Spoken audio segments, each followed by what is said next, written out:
Good afternoon, everyone. Today is November 19th. Is it not working? My light's on. Can you guys hear me out there? Testing. There it goes. Okay. This is a City of Prescott City Council voting meeting. And as I said, November 19th, 2024, it's 3 p.m. And Mayor Pro Tem, do you have any announcements or notifications? Of course I do. We have a lot going on in our city. Let's see here. The City of Prescott will be closed on Thursday and Friday, November 28th and 29th, in observance of the Thanksgiving Day holiday. City offices will reopen on Monday, December 2nd at 8 a.m.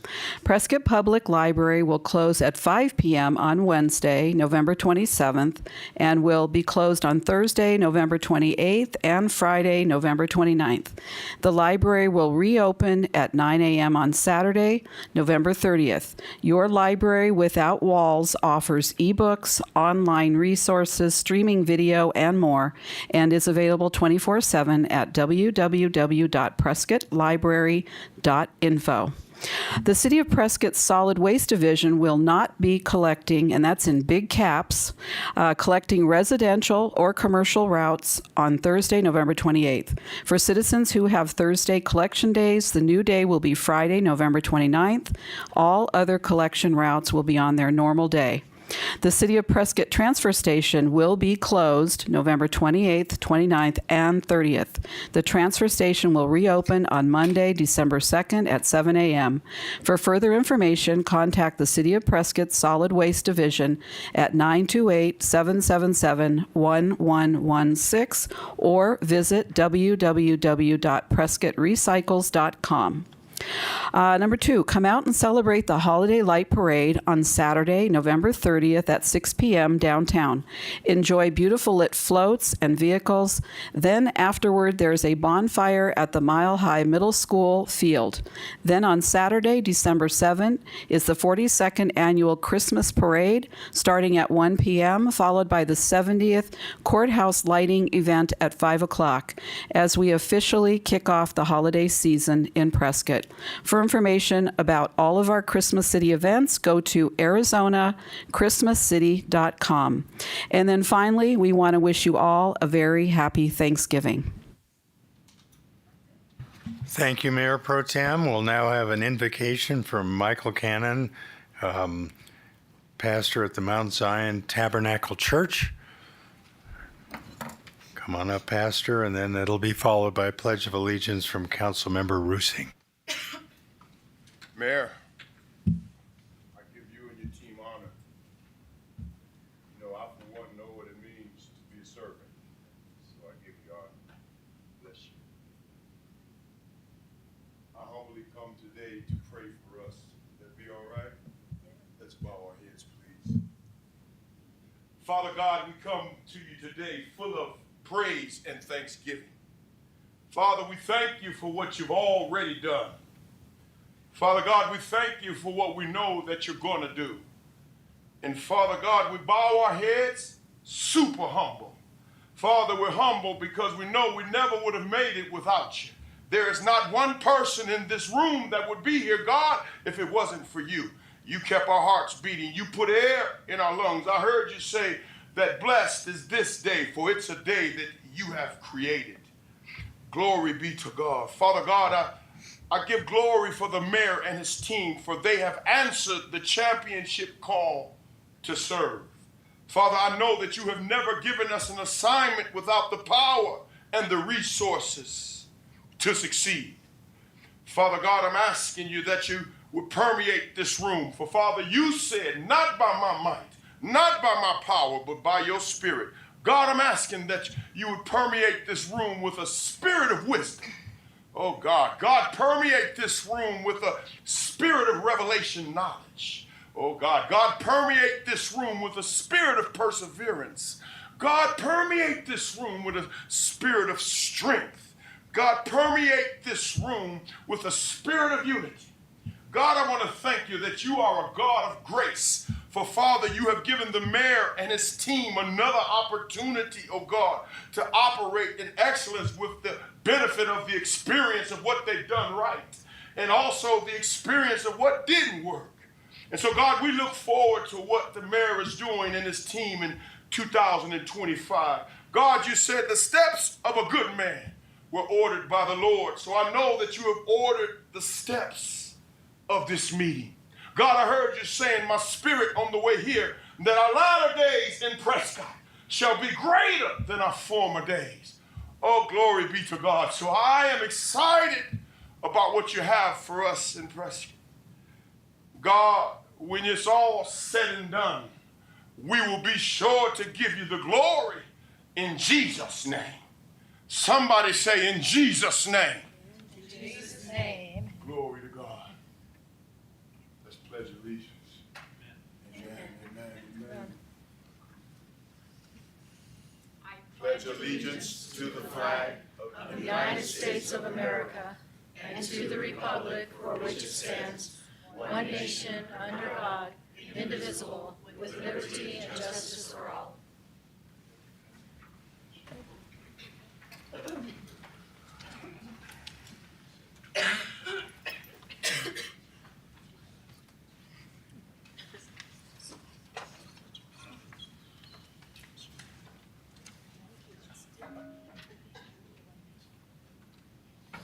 All right, we'll now have roll call, please. Mayor Good, Present. Mayor Pro Tem Cantelmi. Here. Councilwoman Freeworth, I am here. Councilman Gambogi, I'm here too. Councilman Montoya, I'm still here. Councilman Moore, Here. and Councilmember Rusing. Here. All are present.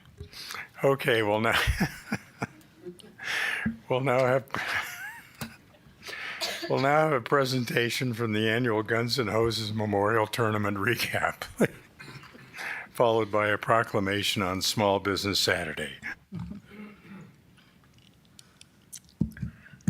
Good afternoon, Mayor and Council. My name is Sherry Hanna, longtime resident of Prescott, and I want to thank you for this opportunity giving me to talk about the John Hanna Senior Guns N' Hoses Memorial Golf Tournament. I'm going to just kind of give a rundown because we have a lot of new people in our community that have asked me about this tournament. When they see the title, they want to know about it, and so I'm just going to give a brief rundown on what this was all about.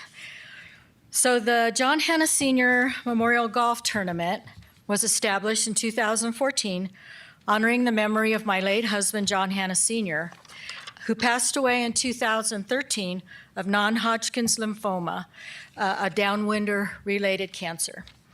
John grew up in Prescott, and he served the community he loved as a Prescott police officer for 10 years, and in 1996 was named Officer of the Year by his fellow officers. In 1998, while John was returning back to the station at the end of his shift, he was traveling up Cortez Street when a motorist ahead of him decided to do a U-turn on Cortez Street. The motorist came around and made his U-turn, and instead of putting on his brakes to slow himself down, he hit the gas pedal by mistake, driving his car, broadsiding John on his motorcycle. This threw John 38 feet onto the pavement, resulting in several broken vertebrae in his lower back. After several surgeries and medical procedures, it was determined that John would not be able to return to work as a police officer and was medically retired in 1999. He continued to serve the Prescott community as a city councilman until his death in 2013. John was very close with many of his fellow police officers and Prescott firefighters. This golf tournament was established to help support two organizations affiliated with the Prescott Fire Department and the Prescott Police Department. The money from the whole sponsorships and raffle prize ticket sales from the tournament is split between the Prescott Firefighter Charities and the Prescott Police Department's Shop with a Cop program. Okay, so the next set of slides is from Camp Courage. And it's the Prescott firefighters work with Camp Courage to support them in their efforts. The Prescott Firefighter Charities is a 501c3 organization dedicated to providing support and assistance to public safety personnel, their families, and our local community in times of tragedy and emergency. The Arizona Burn Foundation, focusing on the Prescott Firefighter Charity, supports the Arizona Burn Foundation by focusing on support for Camp Courage. This camp provides young burn survivors from all over our state with a week in Prescott in May and June filled with healing, friendship, and growth through therapeutic activities such as zip lining, swimming, canoeing, horseback riding, arts and crafts, and much more. Camp Courage is a safe environment where these burn survivors can engage with others who have been through similar circumstances and learn that their scars do not determine their worth or define who they are. This normalizes their injuries, which can often be severely impactful due to the importance of fitting in as these kids grow up. The slides that you have seen are Prescott firefighters and supporters who helped out at the camp every year. So keep moving. There we go.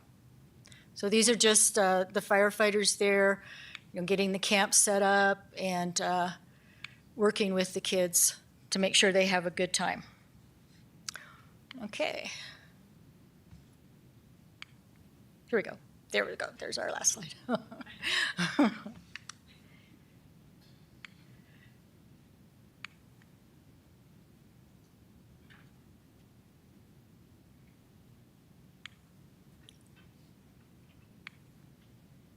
Okay, so then this next set of slides are from the annual Prescott Police Department's Shop with a Cop program. This volunteer program began as a way to promote goodwill between law enforcement agencies and Quad City families experiencing medical and or financial hardships. Between 60 and 80 children of ages between 7 and 12 years old are chosen from the Quad City area each year. There are 11 different law enforcement agencies in our area that participate in the event each year. Each child is partnered with a law enforcement officer in the morning and escorted to Walmart, and this year it's going to be at the Prescott Valley Walmart, via police car, including driving lights and sirens across town to their destination. Once they arrive in the parking lot, here we go, Santa lands in the parking lot in a native air helicopter and greets the children. The rest of their adventures include breakfast, visiting with Santa, and shopping with an officer for presents for their family. This day is the highlight of all the agencies involved. There we go. Here's some photos of that.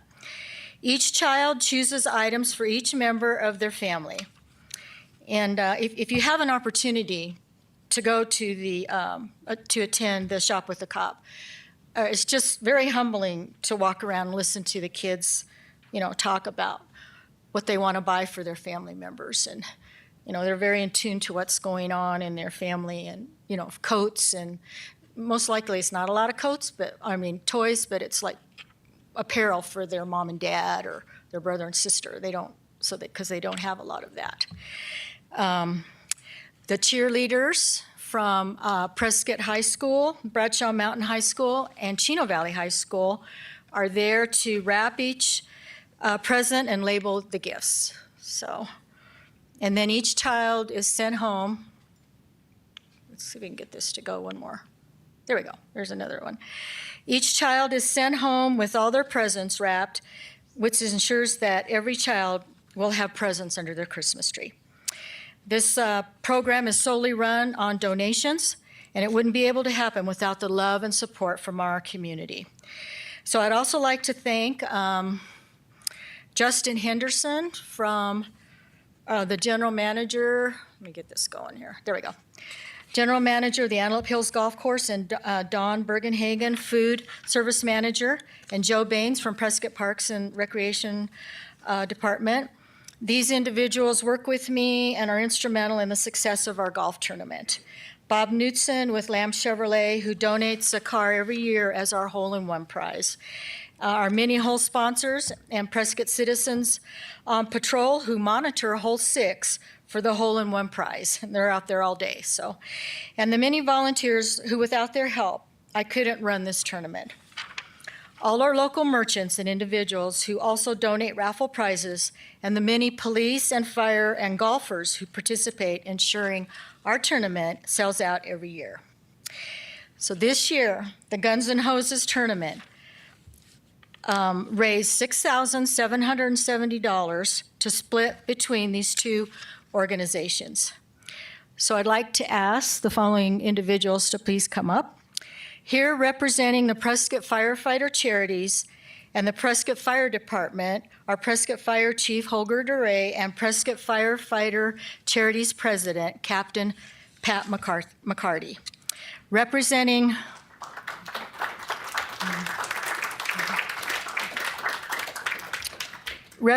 Shop with a Cop is Prescott Police Chief Amy Bonney and Callie Hill, Community Outreach Coordinator for the Prescott Police Department.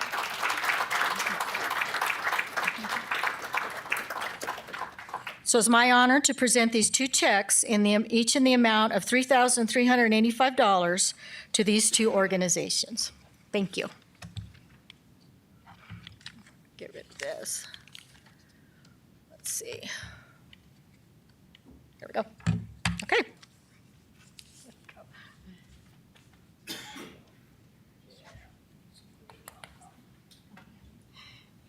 Here you go.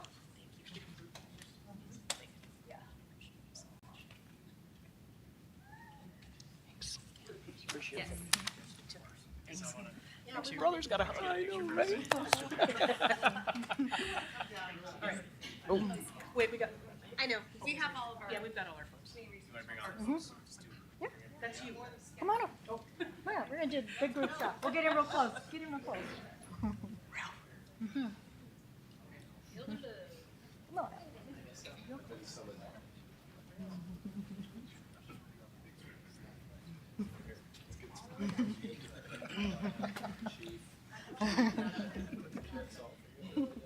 Okay, got everybody? We gotta break up the weight. Okay, get in close. Get in close.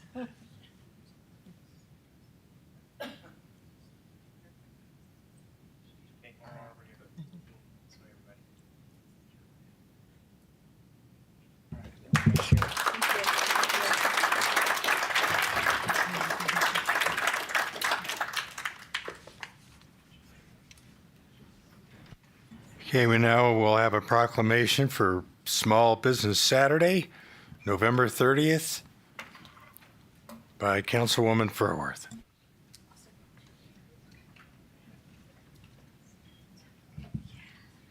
Okay, I would love all people associated with the Prescott Chamber of Commerce, any small business leaders or owners in the crowd, and also anyone involved with the Prescott Downtown Partnership. Come on up.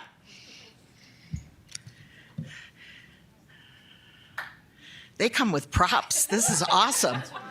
All right. Whereas the city of Prescott, Arizona celebrates our local small businesses and the contributions they make to our local economy and community.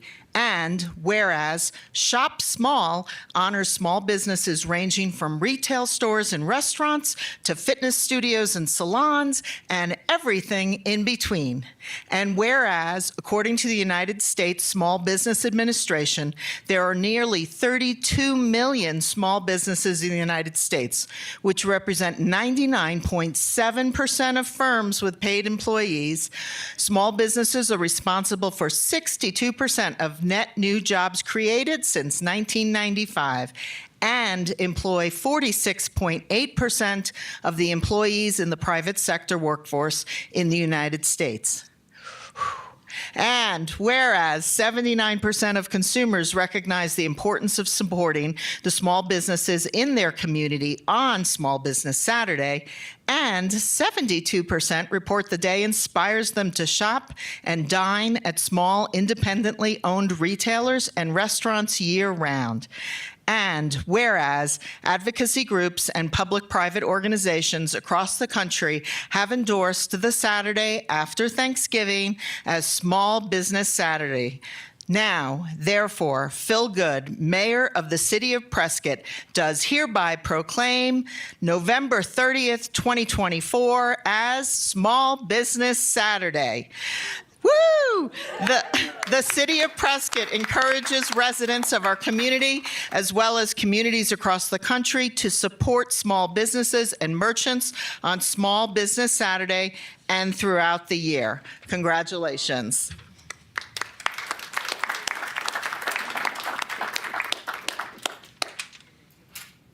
Would you like to make a few words?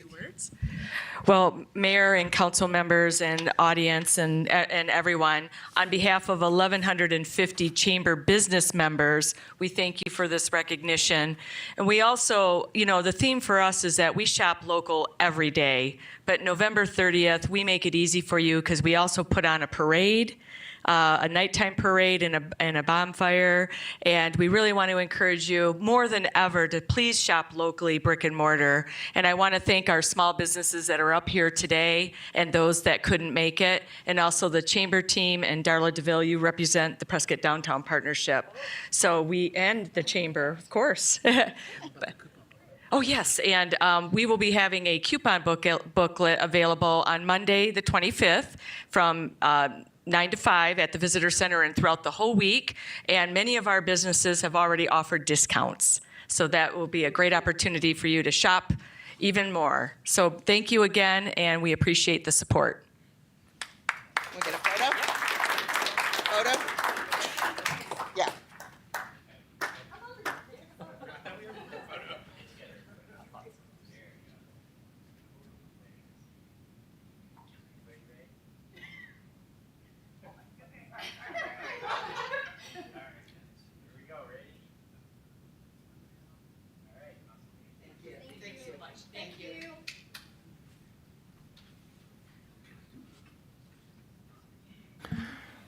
Okay, we'll now move on to the open call to the public.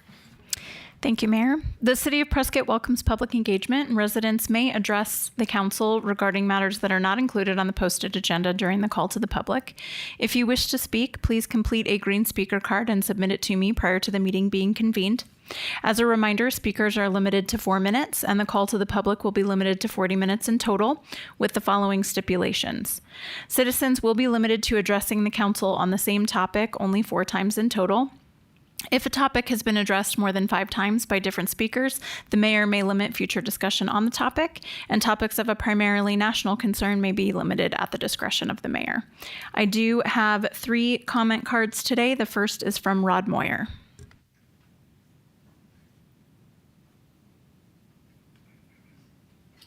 Thank you.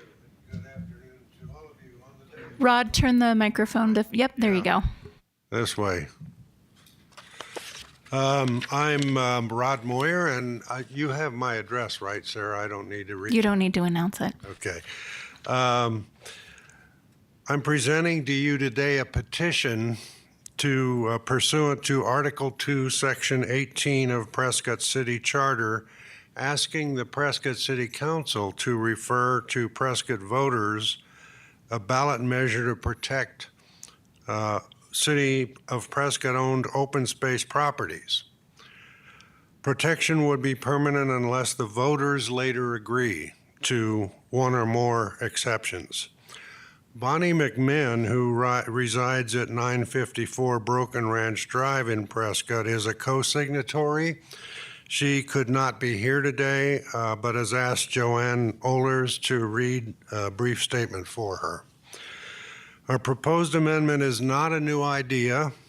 The city's Charter Review Committee discussed it at length, but wasn't able to finalize it in time for the 2023 general election, in which other amendments they had worked on were on the ballot.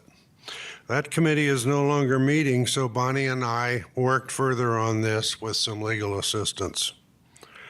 Prescott citizens are very outdoorsy people, young and old. They have been passionate for many years about the need for natural open space for outdoor recreation.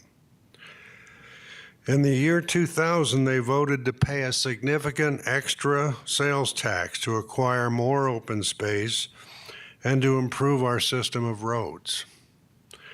When the tax expired, they were disappointed that barely over 10% of the generated revenue was spent on open space acquisitions. More recent city councils, including this one, have listened, and acted. Thank you. Now that we have many hundreds more acres of open space, Bonnie and I feel it's important to protect all of our natural open spaces from any reversal of this process in the future. The proposed charter amendment would add Section 12 to Article 8 and states, notwithstanding any provision of this section, all existing city open space property and any affiliated acquired city-owned open space property shall be retained as open space in perpetuity. No portion of any existing city-owned open space property and any additional acquired city-owned open space property shall ever be altered, redesignated, sold, leased, transferred, made subject to an easement, or otherwise encumbered or disposed of without prior voter approval of a majority of votes cast by Prescott registered voters at a primary, general, or special election. City herein is the city of Prescott. City-owned open space property is real property titled to the city of Prescott or easement rights of the city of Prescott designated for open space land use by the city's general plan land use map, land development code, or open space master plan. I will now 30 seconds, Rod. Pardon me? 30 more seconds. Okay, I'm actually through. I will now provide the original to the city clerk and some copies to pass around. Thank you for your time.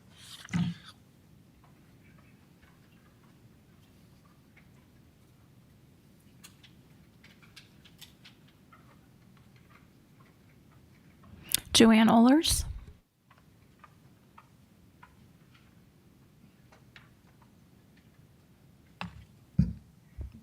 Good afternoon, Mayor Good and Council. I'm Joanne Ohlers of Granite Gardens Drive, and I'd like to read a statement from co-petitioner Bonnie McMinn, who is not able to be here today. Based on the City of Prescott 2023 community-wide survey conducted by national polling firm Polco, the survey found overwhelmingly that our citizens place a high value on natural open space acquisitions over the last 20-plus years. Here's an excerpt from the survey. The city's natural environment is valued by residents. According to the report, about 9 in 10 survey respondents identified the natural environment as essential or very important and as areas of focus for the community in the next years, placing it among residents' top priorities. In addition to being immensely important, all evaluations of the quality of the city's natural environment were above average to the national average, with a rating of 91% good or excellent. The overall quality of the natural environment in Prescott ranked higher than the national benchmarks. What most citizens do not know is that these land acquisitions purchased with taxpayer dollars are not protected from being sold. For example, numerous parcels in the Granite Dells, including the deeded 474 acres acquired from Arizona Eco Development, and those on Glassford Hill acquired through an intergovernmental agreement, are not protected. We must prioritize and protect our natural environment for future generations, and this proposed charter amendment is the first step. If now, then when will we finally honor the wishes of our community? Thank you for the opportunity to be here today. Yvonne Dorman.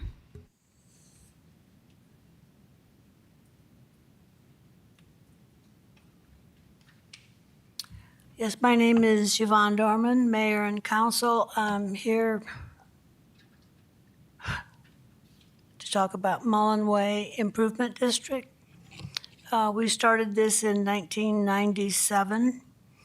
We've been in the budget 3 times. We've been taken out of the budget 3 times.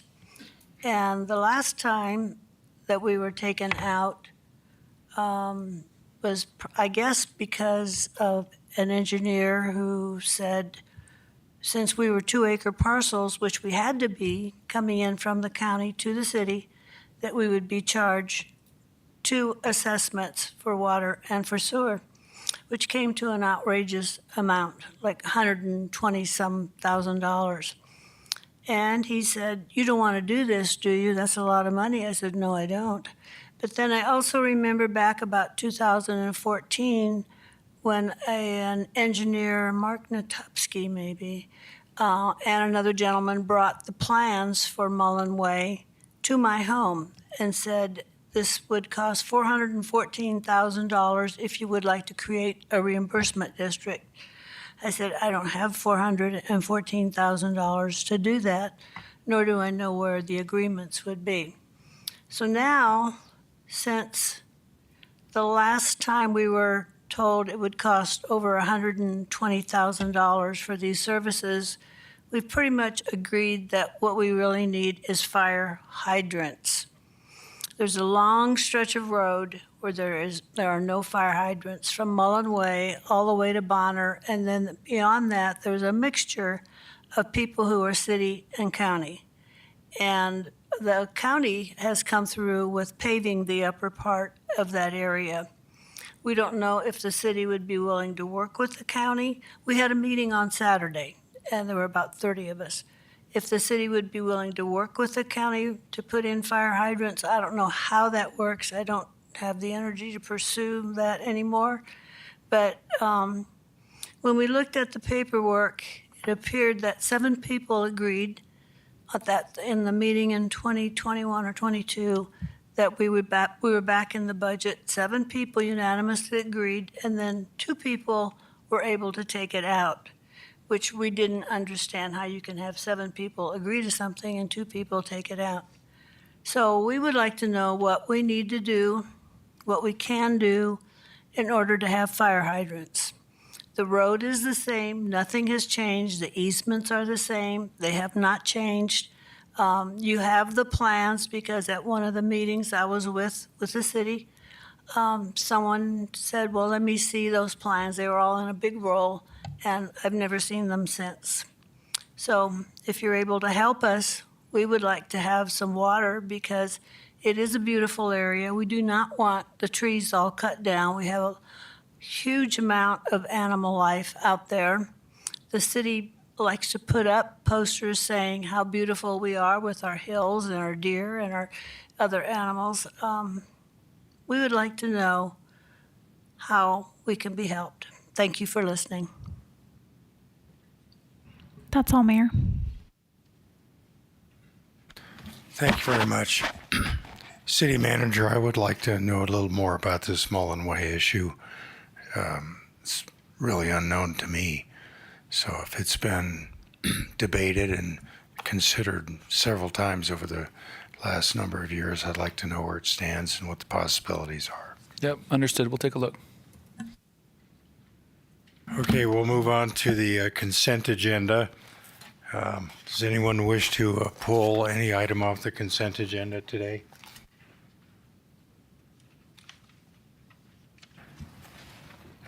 Hearing none, then I'll entertain a motion for the approval of the rest of the consent agenda items. Mayor, I move to approve consent agenda items 9A through 9H. Second. We have a motion and a second. Please vote.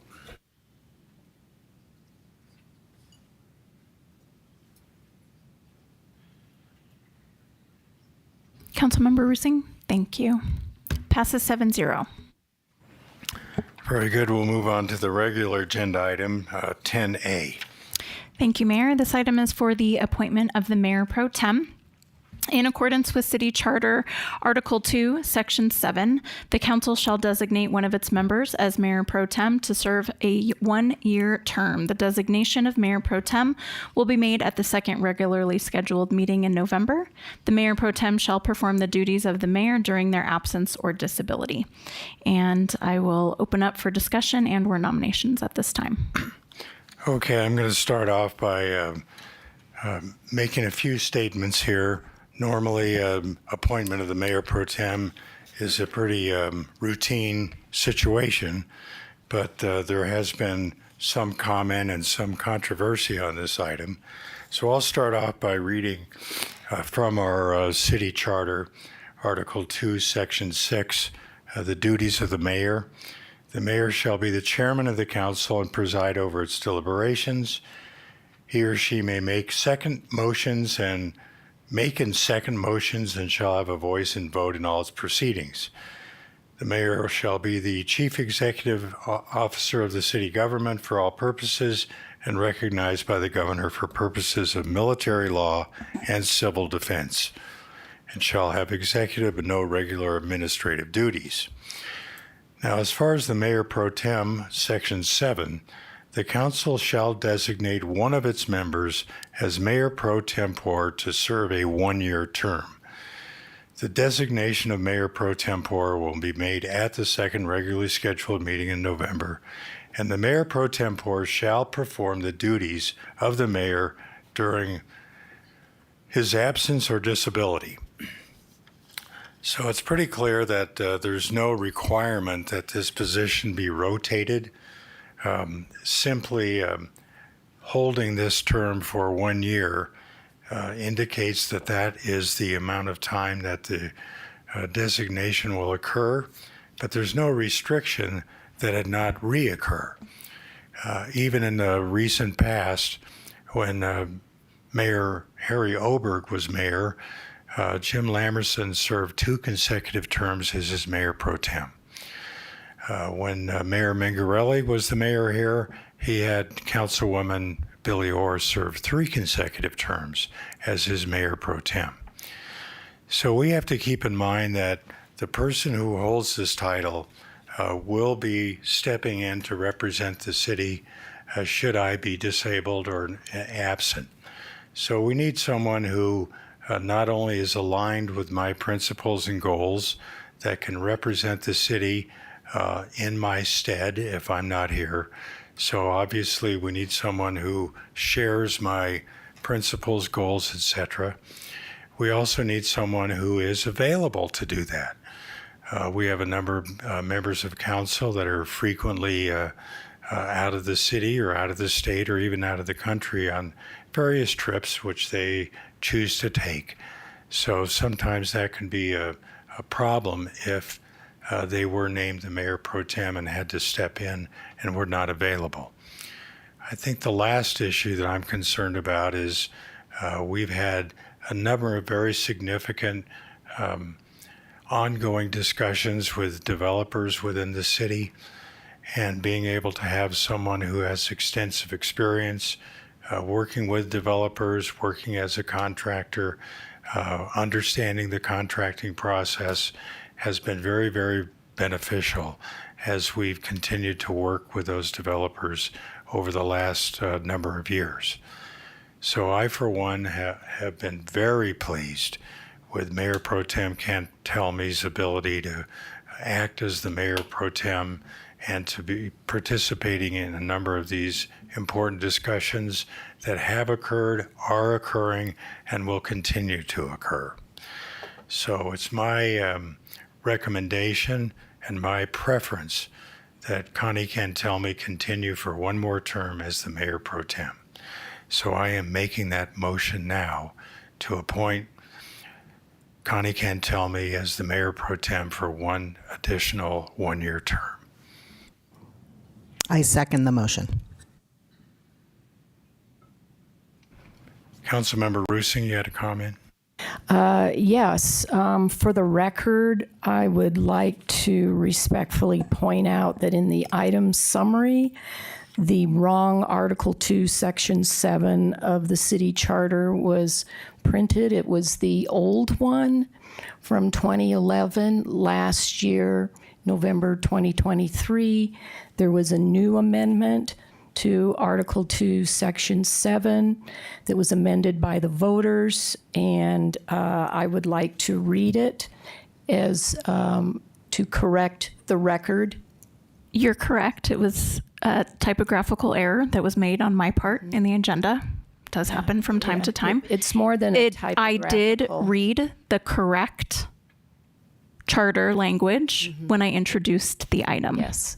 Yes, I noticed that.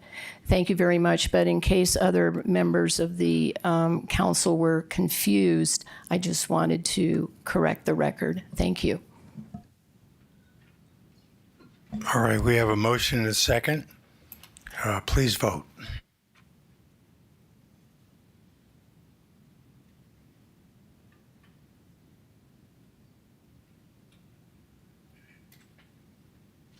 Passes 6-1. Very good. We'll move on to item 10B. Presentation and discussion regarding adoption of resolution number 2024-1908, approving the 2024 Community Risk Assessment and Standards of Cover.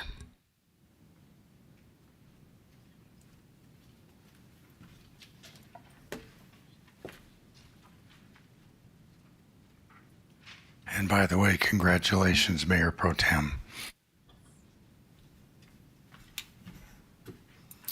All right, Mayor and Council, Holger Durr, Fire Chief. Today I bring you the Community Risk Assessment and Standards of Cover. And part of this presentation is just going to be a little bit of basic information so everybody's working from the same platform of information. First of all, I want to thank a few folks. Some of them are in the audience. This was a joint collaboration with Central Arizona Fire and Medical Authority that began in spring of this year. And I'll explain exactly why that was so important. And today from CAFMA is Interim Chief John Fedema, who's in the back of the room, as well as Deputy Chief Dustin Parra, who is also the Accreditation Manager for CAFMA.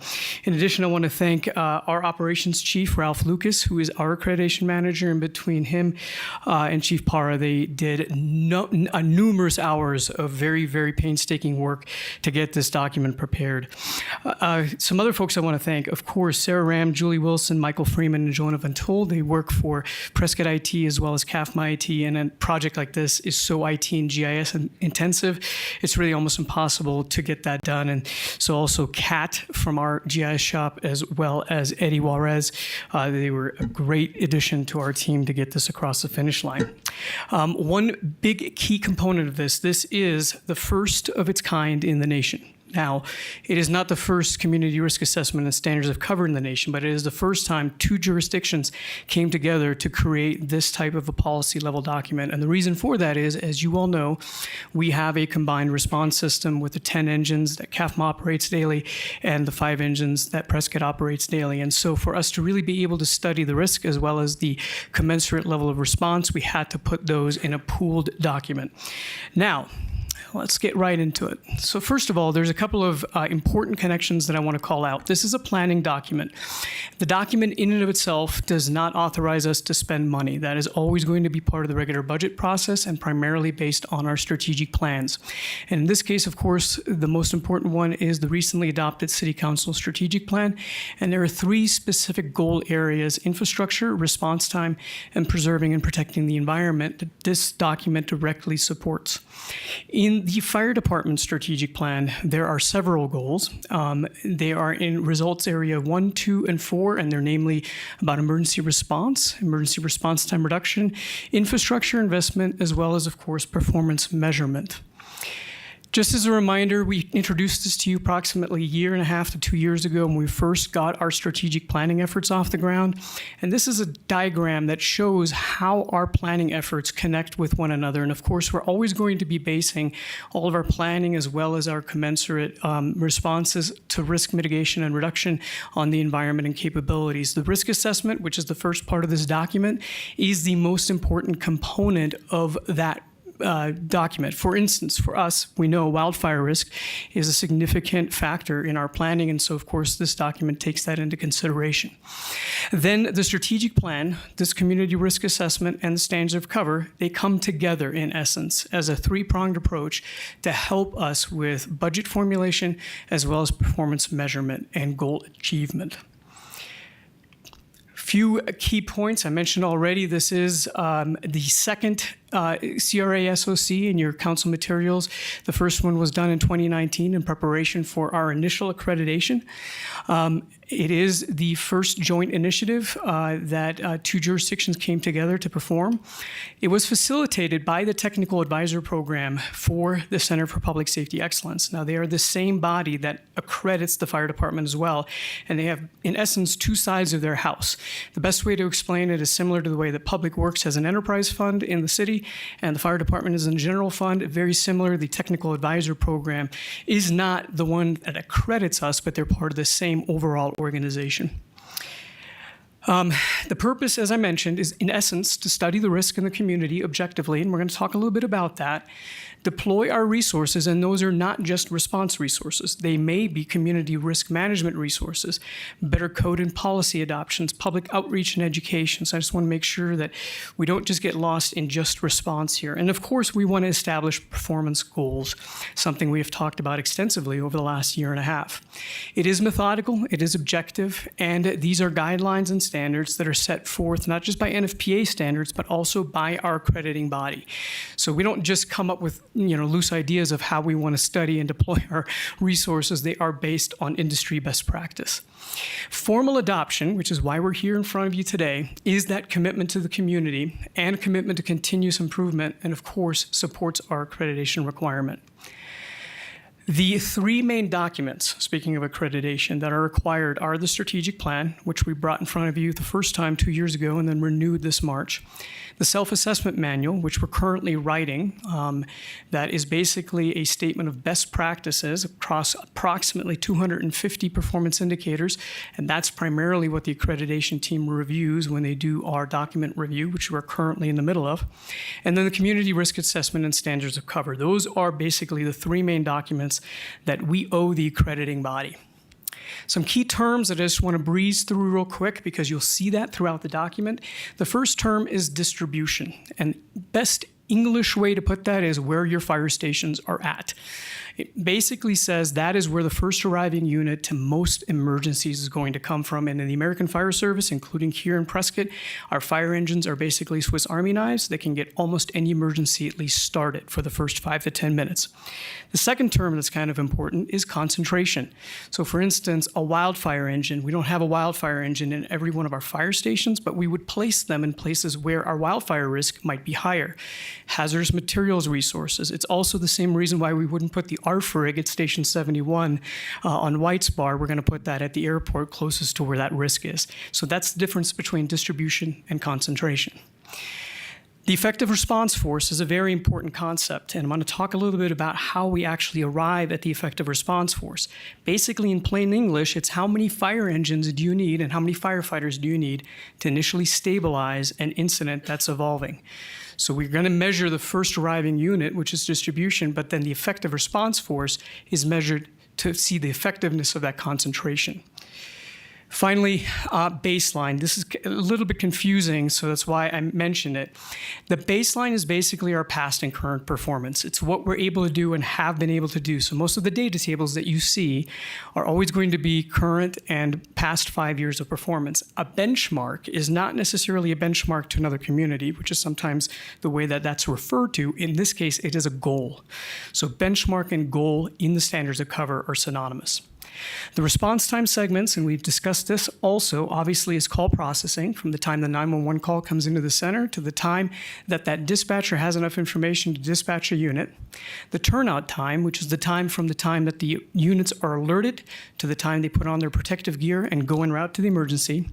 And then, of course, the travel time from the time they leave the station to the time that they arrive on scene. Together, they form the total response time. All four of those segments are measured at the 90th percentile in this document across all of our risk categories. So, like I said, objective and with a lot of method here. So, The risk assessment elements, and I'm going to breeze through these real quick in the interest of time because I think a lot of these are fairly self-explanatory. Oops, I apologize. Demographics, for instance, in this study, we affirmed that we have a median age of 62, which raises our medical risk, as you can imagine. Topography slows our response time. Natural disasters such as wildfire are something that we would consider. Our growing industrial processes near the airport are something that we need to plan for and keep an eye on. This is one of the oldest built environments in the state of Arizona, and so the age of our structures enters our risk assessment as well. The transportation networks here in Prescott are obviously extensive. We don't necessarily have a full interstate, but there's a lot of hazardous materials that get transported on all of our transportation networks, and so that's why that is a very important factor for us to consider. And then, of course, water supply and fire protection. That is almost one of the basics, and then many factors beyond that, but that kind of frames to you what we put in on the front end.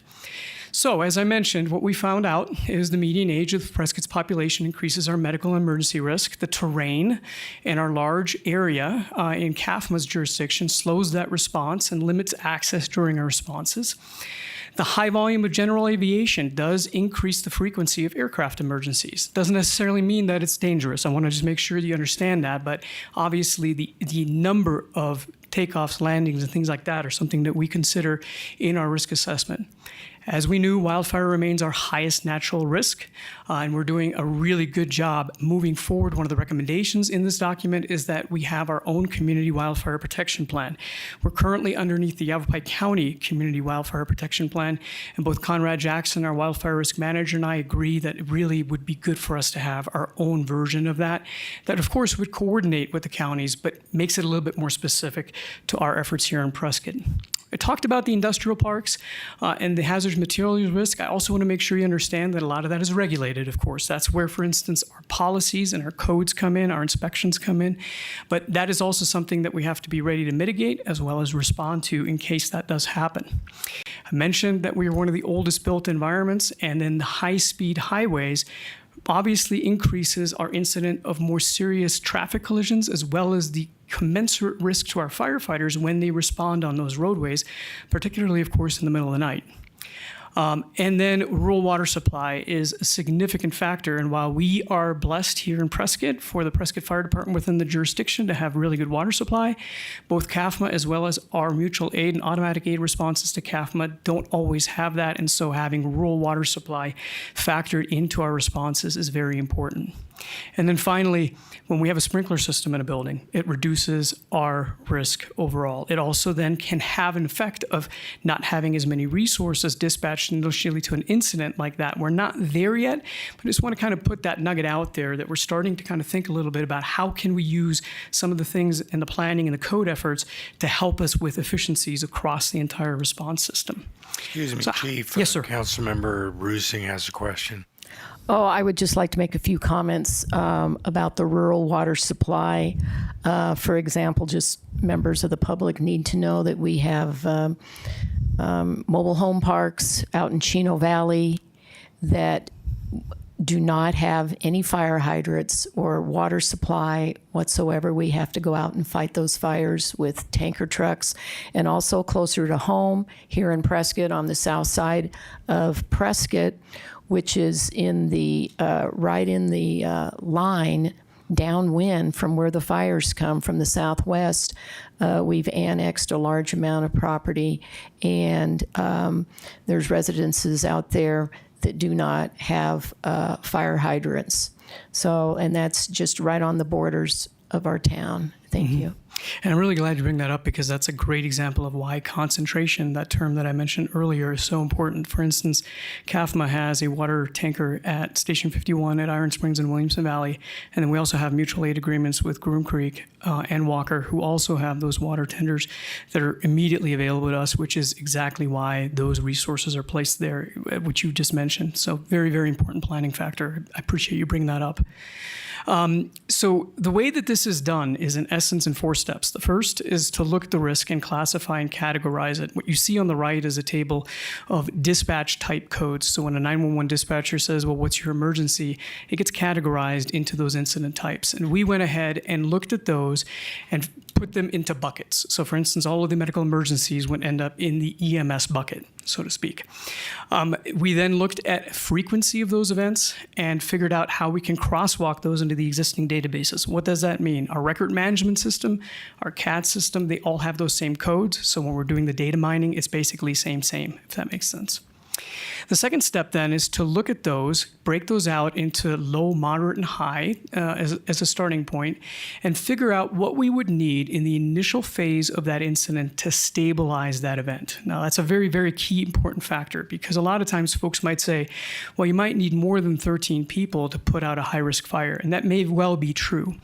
The planning assumption that we're making here is the initial dispatch to these incidents. What would we need in terms of units and personnel to stabilize that event? And in this case, you can see those actions and the number of people that it would take to do that. Now, the battalion chief on scene may upgrade that incident depending on the stage of the fire or the complexity of the building. But this is basically the planning factor that we would then build our response time goals off of, as well as our deployment factors. So when we're asking for staffing, for instance, they're built off of these very specific critical task analyses, not just things that we kind of grab out of the sky and say, gee, it would be nice to have 4 firefighters. It is very objective and very clear, and it's based on this type of a risk assessment. The third step then is to look at a 3-axis matrix, and I apologize for those of you that like statistics and math. You might get excited. For those that don't, I'll keep it short and brief. So we actually look at 3 main factors. So probability, which mainly is the frequency of the event. Community consequence, how big of a factor would this be? So for instance, a fire, we would look at if there's a fire in Whiskey Row, that's an economic and a cultural impact. And then finally, the vulnerability impact. In other words, how many firefighters compared to the event would we have to bring to bear? And what would that do to the rest of the response system? You know, we've had conversations over the last couple of months, 2 fires happening between Prescott and CAFMA, that draws down our overall effective response force, and that is where we would measure that vulnerability impact. Like I said, I'll keep it brief. What you see there below is what's called Heron's formula. That is Heron of Alexandria, for those of you that are keeping track on trivia. And it's basically a trigonometric formula that measures the volume and area of a triangle. Now, the reason why that's used is because we have 3 factors, okay? So let's get back to simplifying it, right? And when we calculate these factors, after we look at all those factors in those buckets, we then get that second to last on the right column, the overall score combining probability, consequence, and impact. And that is what then starts prioritizing and figuring out where low, moderate, and high risk events would be relative to our community and our response capability. When we do that, then we, and this is already done, by the way, and it's been in place now for the last 5-6 years with our initial standards of cover, we then establish response goals. Now, I've very much so simplified this for the purpose of this discussion, but know that all of those response benchmarks, including call processing, turnout, and various other effective response forces for specialized responses, is in the document that is in your material. The first unit in urban densities, and all of the city of Prescott is urban, is a total response time, very key part, that's why I kind of went through that, of 8 minutes, but it's also the urban areas in Chino and Prescott Valley. So here is part of where the value of this document comes in.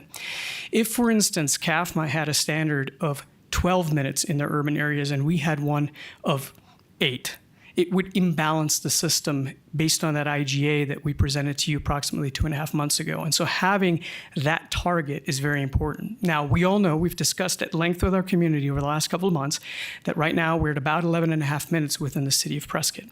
That is absolutely true. We also want to make sure that we talk about outcomes here. 8 minutes of a total response time is a starting point for our planning conversations. It's where we want to go to.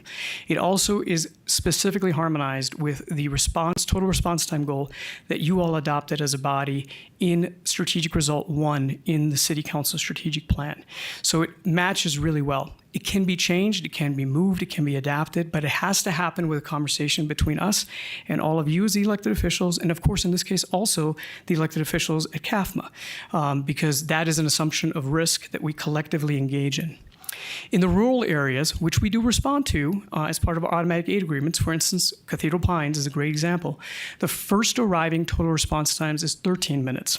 The effective response time for most emergencies, so that total balance of mitigation, is 14 in urban areas and 19 in rural areas. Again, it is a starting point, and I want to just call out again, and you've heard this from me before, I don't like to get just hung up on response times, because if I get firefighters that are not properly trained or equipped there really quick, it doesn't do us any good. I really am interested in using response times as an input in that conversation, but the outcome that I report to you annually as part of our annual report to you in the spring of each year, that's really the most important story that we want to continue to tell. And that's kind of the point of this next slide, which is really that response times, in my opinion, are at best an output. And while they are a critical output for positive outcomes, it's really the outcome measures that help us talk about risk reduction. Risk reduction is the overall goal of the standards of cover, not response time achievement in and of itself. That's really a key concept here.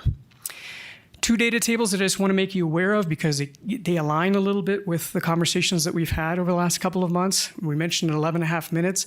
As you recall, that came from our moderate risk EMS over the last 5 years. Now you're sitting there looking, wait a minute, that says 12 minutes and 1 second. That is correct. That is because what you're looking at here is the combined CAFMA and PFD EMS response performance to moderate risk emergencies over the last 5 years. So our response performance is just a little bit better, but like I said, 11.5 minutes, the 90th percentile. But this is the aggregate. Now, the thing that I really want to call out is two things. First, look at the sample size. This is one of the valuable components. 41,331 calls over the last 5 years that made the data validation for that particular risk category. That's something that personally, in my planning efforts, I can hang my hat on saying, yeah, that's a pretty accurate assessment. If that was, let's say, 25 responses over 5 years, I wouldn't be asking you to make, let's say, 50 to 75-year capital investments off of that. The other thing is that that is currently 4 minutes and 1 second over our 8-minute benchmark. So, of course, the question that has to continue to be had and the discussion has to continue to be had is, what are we doing? And, of course, you know what we're doing. We've got now 478 looking like it's getting approved, and fire stations are one significant component of that. But, again, I also want to make sure I emphasize here, we're going to continue to do other things in addition to fire stations to drive that number down. And at the end of the presentation, I've got a little bit more on that.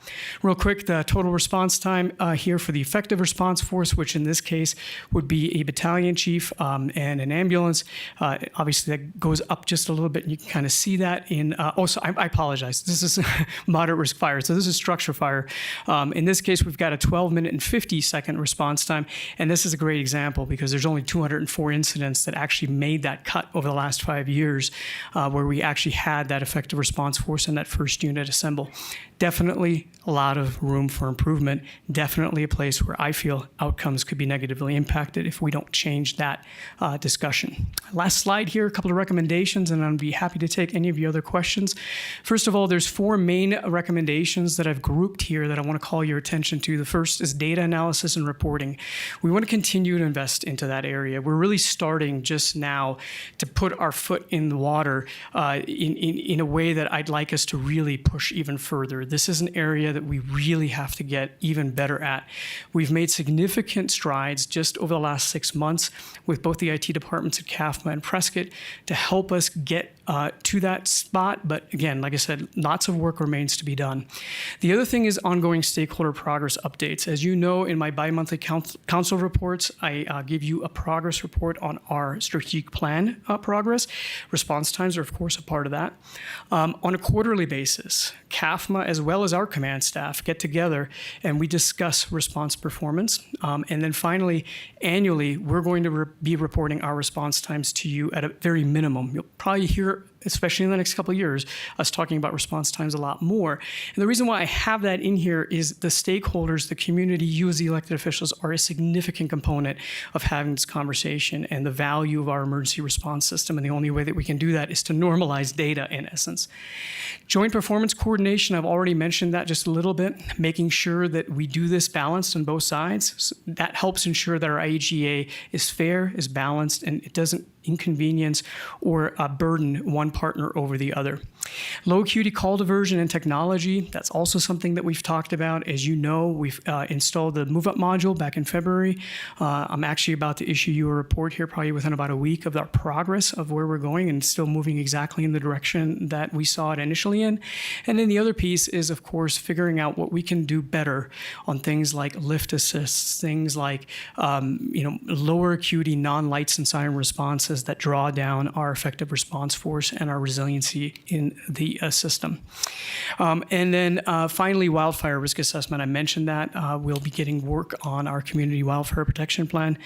Conrad is already chomping at the bit on that, and I expect that effort to take approximately 9 to probably about 12 months before we have a finished product to put in front of you for review and comment and adoption. Next steps, it continues document and updates changes, and that's I want to kind of highlight something here. There's 2 changes. Number one, in your presentation materials, this particular slide was edited as well as the first slide because I had failed to include area 4 on the council strategic plan connection. And here, one of the things I just want to call out is in the document that we gave you, the low risk technical rescue, fire, EMS, and I believe wildfire tables have been amended slightly and made more accurate. There's no significant substantive change. I think we'd be really getting into the weeds if I told you specifically what those are. But of course, I'd be happy to give you that in writing so that there's transparency and accountability on that.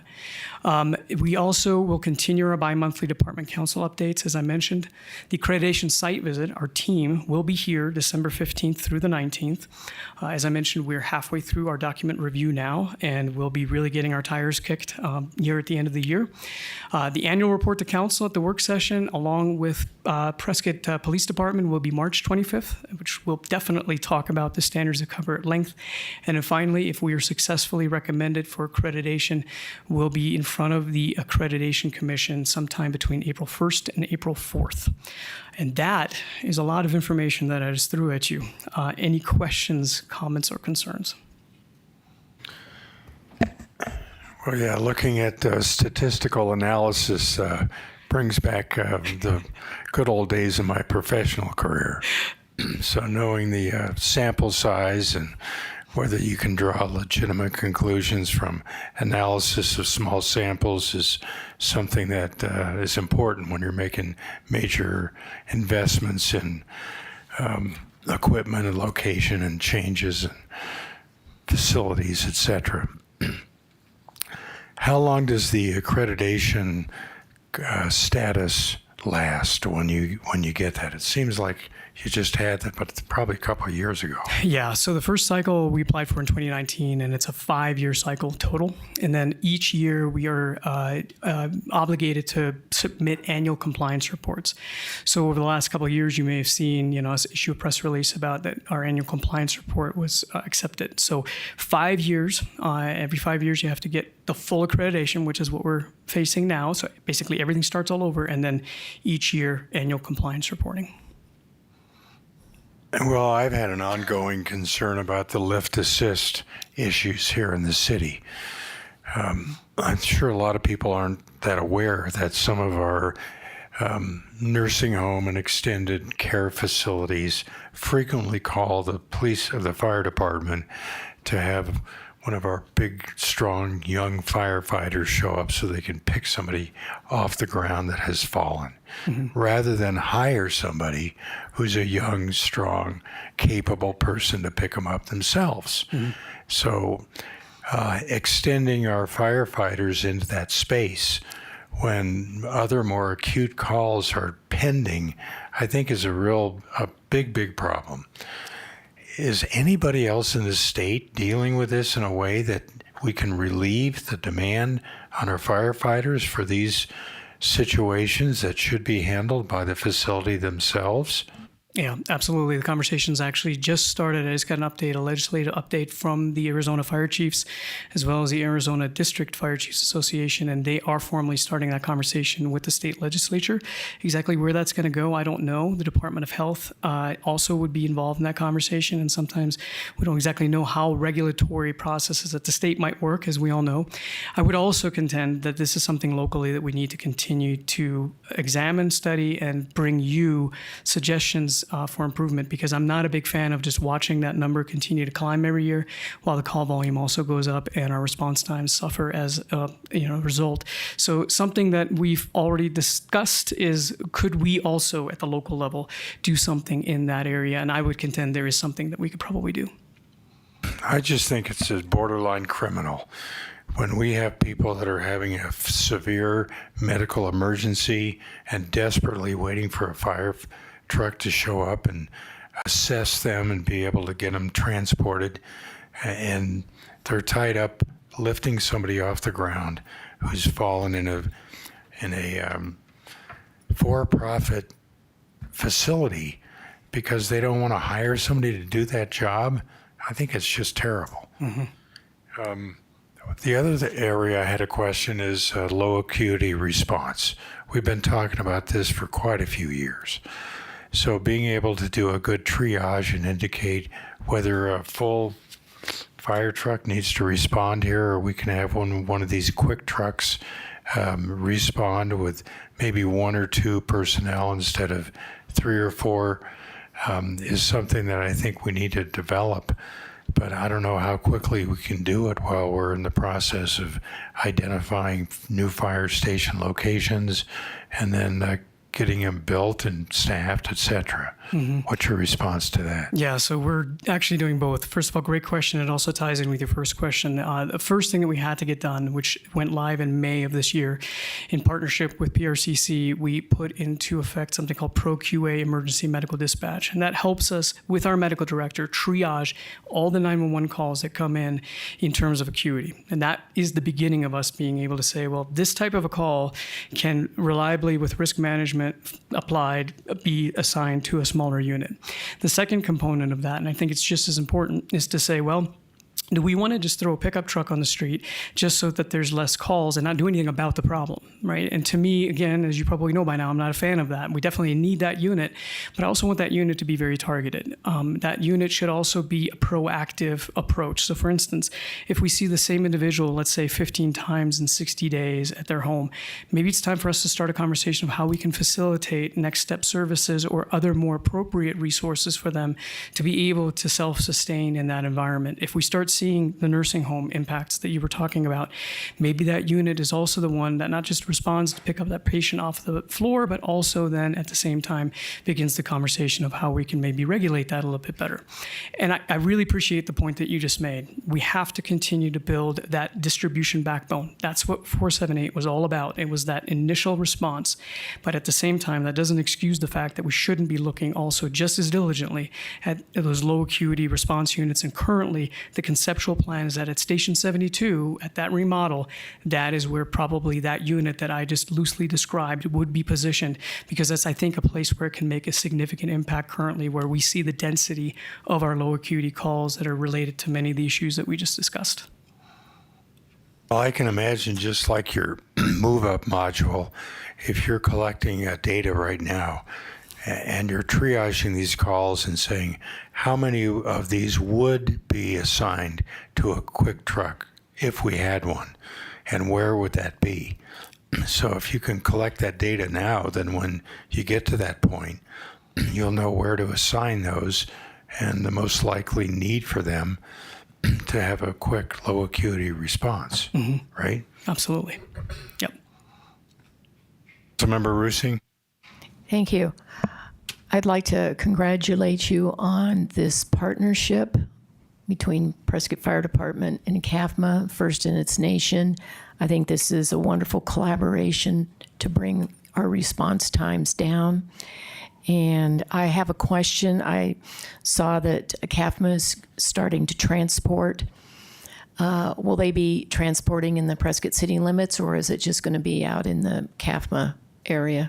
Well, he's going to rue what I'm about to say, but Interim Chief Fatima, would you like to take that question for us?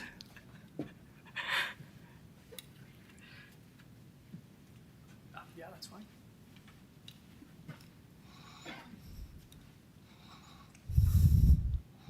Yes, thank you, Chief, for the opportunity. Council members, right now, the CON that we have through the state is for transportation of calls within CAFMA's jurisdiction. Now, we have worked on agreements with both Lifeline Ambulance and Priority to act as a mutual aid partner to them. There's a possibility that we could be requested, but as far as the initial response within PRCC, it's within CAFMA's jurisdiction. So, All right. Thank you and congratulations. yeah. And I just heard today that Priority's attempt to expand their coverage area into some of the more rural areas was denied by the state. Did you see that report? I have not seen that report. It came in this morning. I've not seen it either. So that puts a little more load back on you, huh? Thank you.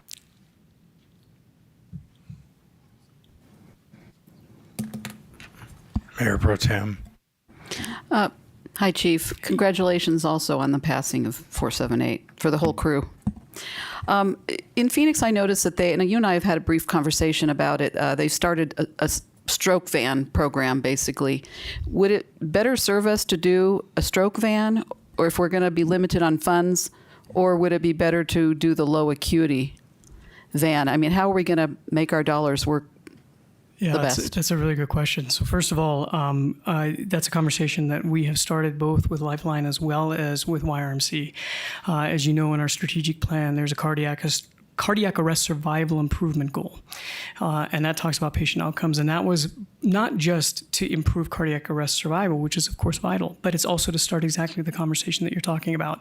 A stroke van in and of itself, I would contend, and I'm not Dr. Torres, I think it takes quite a large patient population to make an asset like that work. I don't know of many fire departments outside of a health system that have those types of resources, and I do know that those stroke vans, as you mentioned, in the Phoenix area, I'm familiar, of course, in Colorado, in the Denver metro area, those usually take large metropolitan areas to be able to support something like that. However, it's also important that we don't forget why outcomes, as I mentioned, are so important. So for instance, when we're talking about a stroke, the time that it takes for somebody to get to definitive care is very, very important. And even though we might not be able to diagnose somebody in the field the way that a stroke van might, we can still do quite a bit of clinical intervention as well as assessment in the field that helps smooth that process later on down the road. For us, especially up here in Yavapai County, those critical patients have to be flown either to Flagstaff or to the Valley. And so the quicker we can identify those patients, the quicker we can do good modalities in the field, the better the outcomes are going to be. Now, overall, I will definitely tell you that just like many of you have agreed, that more diversification and better access to definitive emergency health care here would be something that's positive, both in trauma as well as in neurological emergencies. Cardiac, we're doing really well up here. But in those two particular instances, I think what you've just mentioned is a conversation that we have to continue to have with those community health partners so we can continue to, again, improve outcomes. Is there any data on, I'm sure you have it somewhere, how many strokes in relation to how many pick up off the ground? Oh, as far as absolutely. Yeah. I mean, obviously the number of lift assists, Chief Lucas, 1,820 last year between CAFMA and us. Yeah, so 1,820 lift assists year to date between us and Central Arizona. I would say probably cerebrovascular emergencies, my guess, and I'm going to just take a stab here and nod or disagree, probably in the 300 range between CAFMA and us. So yes, proportionally, significant difference. Well, that absolutely changes the whole story. Thank you. You're welcome. Any more questions or comments? Well, thank you, Chief. And I'm sure you're looking forward to identifying those new fire station locations. And it's got to be a bright day for you for this coming year or so to be able to get this whole project moving forward and eventually get those built, staffed, and those response times brought down to where they need to be.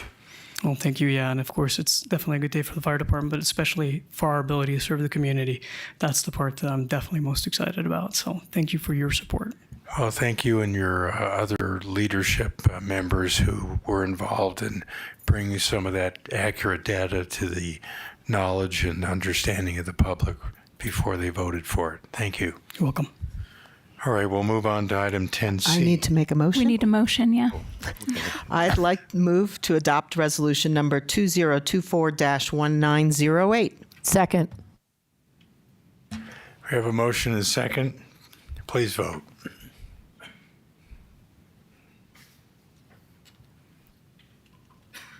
Passes 7-0. Now we can move to 10C. Approval of city contract number 2025-066 with Kimley-Horn and Associates LLC for 15% design services for the Effluent and Wastewater Pipelines and SR 89 Improvements Project.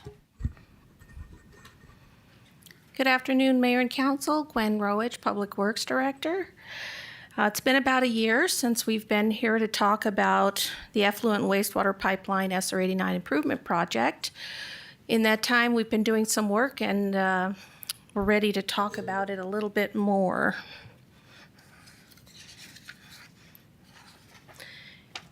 You can see here on the map that the general area of the project is from the Phippen Roundabout to the Willow Lake Road Roundabout. Just gonna, there we go. Just to recap, since it's been a while since we've talked about it, the project includes the continuation of our wastewater centralization project, and that is the combining of two wastewater treatment plants, one at the airport and one at Sundog facility. The second part of this project is the replacement of an effluent line. As many of you are aware, we've had several line breaks on this main. Also, we're going to be replacing and upsizing the gravity sewer main in this corridor. And of course, the most popular part of this project has been the roadway evaluation. So how did we get here? Well, we started with a failing and undersized effluent pipe. In the last 5 years, we've had 6 breaks. We had a new one just a couple of months ago. It wasn't in the roadway, so it wasn't as widely broadcast, but we did have another break. The most egregious break happened right before the 4th of July this year, where we had to put in a bypass to go around. Fortunately, we were able to put a roadway bypass through the Dells on another street, and we managed to get through the festivities without too much fanfare, but another 5 feet in the wrong direction, and we wouldn't have had that option. In terms of public outreach, this project started in June of 2023, so we're 18 months into this project already. At that time, we came before council in a study session in June. We let everyone know that we were going to be conducting a survey, and we did that for almost 5 months. We came back to council in December of 2023, and we shared the results of that survey with you. At that time, I believe there was about just over 1,581 surveys were turned in, and the highest priority for survey people that filled it out was the preservation of the natural beauty of the corridor. We also held 2 open houses, one in September and one in October, where we opened up the information to the community so they could ask us questions and get more information about potentially what we were considering for this project. We told you we were going to go out for a request for a statement of qualifications to hire a design firm for this project, and that's what we've done in the last 11 months. The RSOQ process is a process that is dictated through Arizona revised statutes, and so we have certain guidelines that we have to follow to do that. We requested proposals from professional registrants back in March, and what we did was a 2-step evaluation. We received 3 proposals. We did a 2-step evaluation, which we don't always do, but this project was really important. And so we first we did a written proposal evaluation. We formed an evaluation committee, which was comprised of our transportation engineer, our city engineer, a county engineer, a retired geotechnical engineer, and our utilities senior infrastructure analyst. Those technical reviewers reviewed their proposals, ranked them, and then we went to the second phase of the proposal, which was we did a in-person interview with each of the teams, where we talked with them about what their approach to the project would be, what their experience with similar projects would be. And we were also able to interact with their subconsultants. This is a team of professionals, not a single group. So this is the project team that you're committee chose. Kimley-Horn and Associates will be the lead on this project. Working with them will be Lion Engineering and Waterworks engineers on the utility infrastructure. Colin Nichols, ETC, and T2 will be doing geotechnical work for us. Beta PR is maintaining our virtual site known as sr89improvements.com. That's where we keep all of our information on this project, and we continue to keep the community informed through that site. In addition to that, Desert Archaeology and Wilmeg will be on the team to assist with other parts of the project. At this time, I'd like to invite up Andrew Baird, who's going to be representing Kimley-Horn for us today.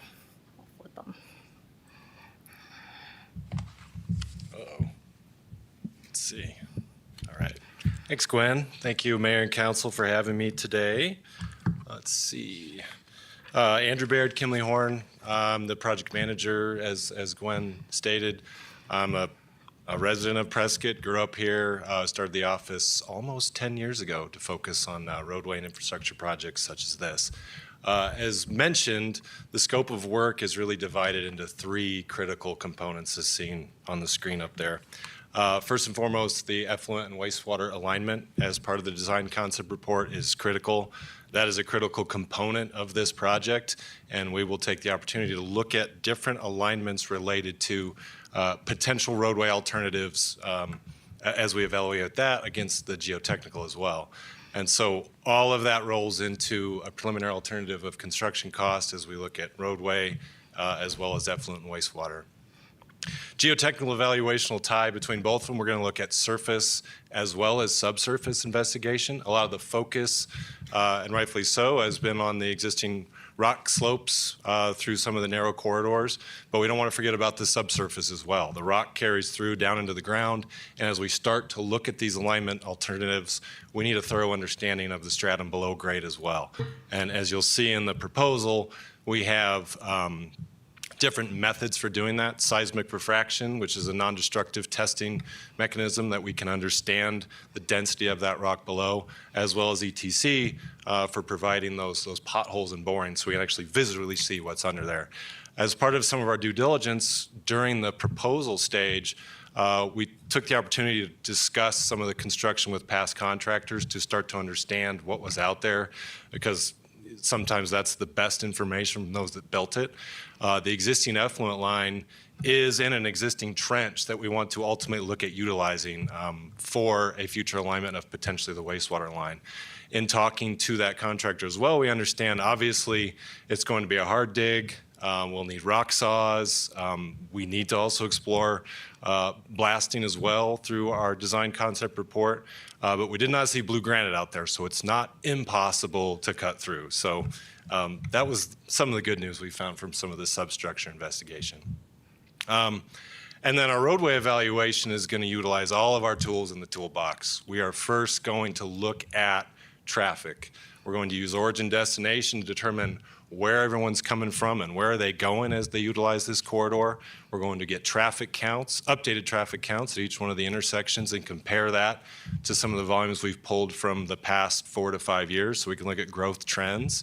We're also going to utilize our in-house travel time data so we can look at during congestion, during free flow, what are we seeing in terms of different time periods, different seasonal variations in terms of travel times and ultimately level of service. All of that we're doing in-house with support from some of our vendors that we work with on a regular basis. What's also noted on here is the weighted evaluation matrix. So as we start to look at traffic data, we are going to pair that with recommended roadway alternatives. And that will range all the way from what has been the primary discussion of a potential widening all the way to spot improvements at the intersections based on certain evaluations. And in our scope is 15 alternatives that we start to evaluate against specific criteria and ultimately pare that down to 3 alternatives that will be further vetted as we carry that through into the design concept report. And so if we go to the next slide. So one sample of the ranking criteria, and Gwen, I'm sorry, I don't want to jump on your toes. Fine. Am I going through this? Okay. We practiced this. We can tag team it. Forgot. This is an example of what potentially could be the ranking criteria. This ranges all the way from environmental components such as viewshed impact, quality of life, down to cost, and then including traffic flow capacity and vehicular safety. As we start to look at this, we will evaluate these 10 weighted criteria against the 15 alternatives to ultimately start to narrow that down to those that start to stand out. And as we look at the next slide. So here we have a list of service areas within the city that we think will be affected or. Excuse me for a moment, Gwen. Yes, ma'am. Councilwoman Furworth had a question. Thank you, Mayor.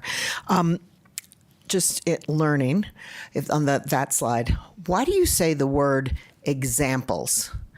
Are those the criteria, or are those examples of 50 more criteria that we don't have here on the screen? No, ma'am. Those are the criteria that the staff and the consultant have already collaborated on.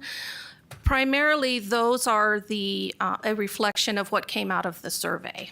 Which was my second question, was what were the criteria that the public outreach survey? That we are answering the questions from the survey. Good. And the things people said were important to them in the survey was, what is it going to look like?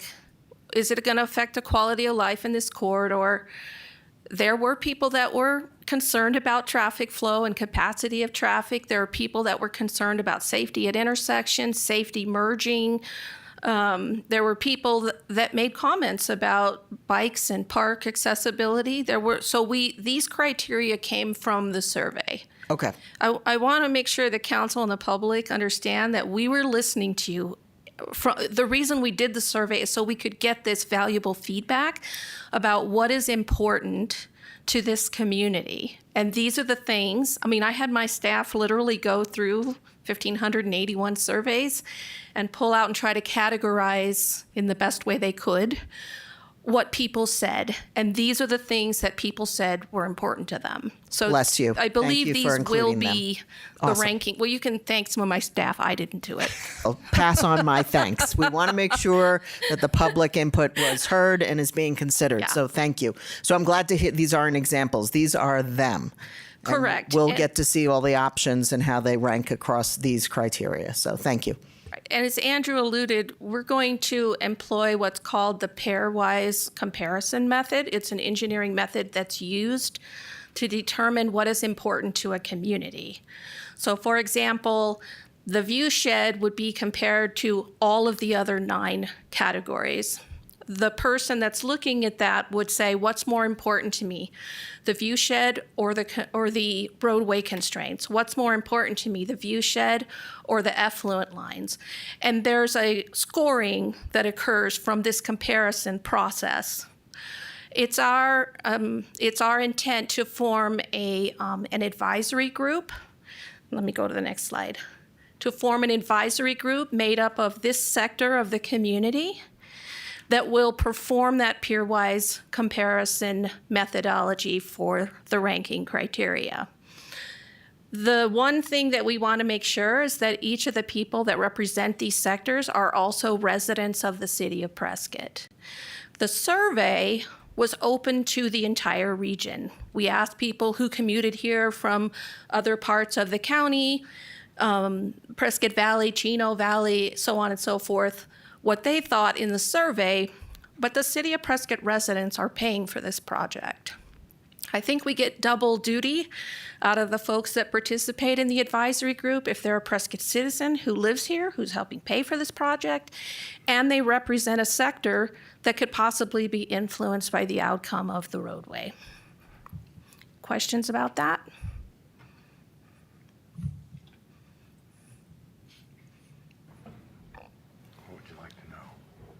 Question about what you just said. Please proceed. Thank you. In regards to the ranking, when I saw in the pre-reading Exhibit C, where you say, one of the ones is private citizen or local organizations, and you name 2. Those were just examples. I know they're examples, but in the case of some of them, are we going to have just one local organization, or could we have Only one. Well, only one? This list is 15 people. That's a fairly large group to manage. So I think that would be a manageable number but I'll let Andrew if you feel differently, but I believe that's more manageable. I'm supposed to say, as a consultant, we can manage anything you throw at us. Well, the reason I'm bringing this up is because, again, while I absolutely love the Over the Hill gang, they're into trails, and I think Save the Dells, if I was going to name a local organization, has had a lot of skin in the game on this particular topic. I would love to have them have the representative versus a trail group. So I think it just comes down to, that's why I was asking questions, trying to understand where you're going to put the priority. If I was going to look at a border commission, I would rank planning and zoning higher up than the civic enhancement committee on this particular issue. So I'm just trying to understand how those decisions will be made. Will our community be happy with their representation? They feel they've been treated fairly is what my concerns are. Councilperson Fruworth, I believe that that's my role in the process, is to make sure that there's a sense of fairness and equality across this group. And I appreciate your feedback, and we'll absolutely consider that when we're asking people. And we're going to ask people if they, would be willing to do that. I'm not looking for high-level people in organizations to do this. I'm looking for everyday people who just want to go to work or just want to get around town or just want to do whatever, who live in the city of Prescott, to tell us what's more important to them. And I believe Save the Dells does have a lot of skin in the game, and I believe there probably will be a person from them on this group. Yes. And Councilmember Rusing came up with 15 as an ideal number. Odd number at first is what we wanted to set. And then starting to think about, as we schedule these meetings, and recognizing that the larger the group is, the harder it is to pare down meetings. And we want to meet in person. We want to have interactive dialogue as the process goes. And so 15 was an ideal number. 2025, we'd be scheduling out for 2 years. 5, we're not going to get enough cross-section of people who want to have a voice in this. So 15 is an ideal number from a managerial standpoint. Councilmember Rusing. Thank you. I would just like to respectfully point out that we received the message loud and clear from the community that they did not want this road widened, that the utilities, the wet utilities, could be put in without widening the road. And I think that we need to have that discussion, because it sounds like Kimley-Horn is starting all over again and looking at the widening option. And I think that we also had a consensus on council that we did not support the widening either, because I do not support it. What we did support was looking at the intersections and how we could improve the safety of the intersections. And also, we have a regional park, a gateway to the regional park along this road, where the old 89A Jerome Road was.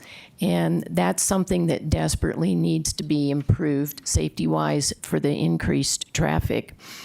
But I just want to reiterate that there was no support for the widening, and Andrew just mentioned that that was now going to be on the table again, and we're going to be paying for more studies for the widening.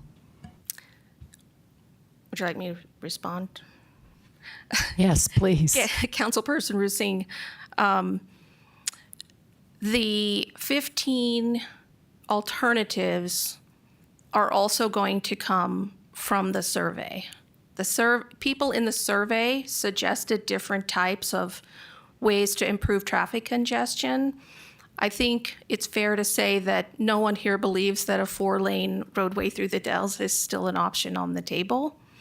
But there are many other ways that we can consider and look at to potentially move traffic better and safer through the corridor. And that is what we hire professional people to tell us how we might do that, and whether that would be feasible within the guidelines of what people have told us is important to them. And we did hear what people said was important to them, and we will be mindful of that as we look at the different alternatives. Okay, thank you. I also have a question about other utilities like fiber optic cable, the gas lines. are any of the other utility companies going to be replacing any of their infrastructure in this corridor? I do not believe any of those utilities exist within this corridor. There is no electric in this corridor. To my knowledge, there's no gas. Is there, Tim? There's no gas in this corridor, and to my knowledge, there's no fiber in this corridor. It's a very difficult area to put anything into. So really, the only thing there is our effluent and a single gravity sewer main at this time. Okay. And then I'd like to, I have a few questions about cost. This is a 15% design for $1 million, so I figure 100% design on completion is going to be $6 million, and then we have the post design. How much is allocated in the CIP fund for this project? So we have just under 11 million for the utility infrastructure and about 14 or 15 million for the roadway reconstruction. So about 26 million total is in the CIP budget. I can tell you that design work typically is about 10 to 15% of the total cost. So, you know, this $1 million for the 15% concept designs is really a higher level of information than we would typically see at 15%. So we're really looking at something closer to a 30% design for whatever option we decide to move forward with.